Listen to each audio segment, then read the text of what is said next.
seasons 3 and 4 of Bates Motel. Well, first, I have to say I hate Farah. Sorry, I do. She's cute and all, but acting is atrocious. I mean, if the director expects us to believe that Nora and Norman behavior, body language, and all this stuff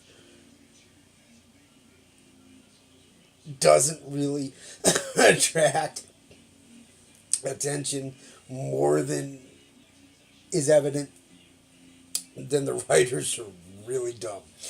Um, but here, I have to say that Norman does a better Norma than Vera. Uh, that that the I don't know if it's supposed she's being directed to act like this, but oh god, it's horrid. But I do like the continuity of the show for the most part. I mean, yeah, there's always mistakes in everything, but they're small, they're minor, they're usually well, 99% of the shoot went well, and we'd probably risk dropping that to 85 if we try to shoot that scene again, kind of stuff. So you just stick with what you got. I basically you do it one take, and if you don't do it in one take, it's because someone intentionally tried to sabotage you. That's the way I look at it as a producer, and yeah. But anyways, it's relatively, and I do check these things with the original storyline. I didn't read the original book, and just I'm a little distracted here. But it's slow. It took me forever to watch these 2 seasons, and there's only like 20 episodes. It's really not that much. Uh, I mean, there's a lot of sappy hallelujah stuff, and I don't do spoilers. I'm not going to tell you how season 4 ends. I am going to tell you that as of now, yes, season 5 is understood. So it's sort of, once again, takes the wind out of the sails when you try to have a dramatic ending of a season on 3 or 4. And,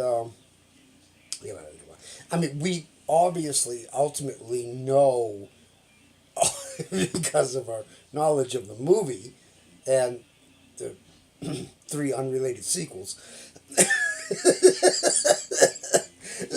bit of the history of the continuity of the Norman Bates story. I think that basically what the series is doing, and the time frame is really off, because once again we're aging out characters really fast, because the amount of time that's passed in the show days as opposed to years of seasons. Yeah, it's one of those things where they don't think about this stuff before they start shooting, and that becomes noticeable, very much so, especially when you're dealing with teenagers. Someone's supposed to be 14 and they're 14 for 4 seasons, and they're like, shoot up 2 feet. Not in this show, but I'm just saying in general.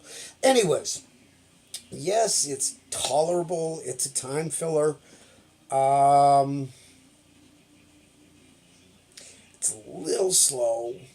So, I mean, there's sometimes that I like slow, sometimes where I just can't deal with slow, and sometimes where I can't deal with fast. It's just, we all have those things.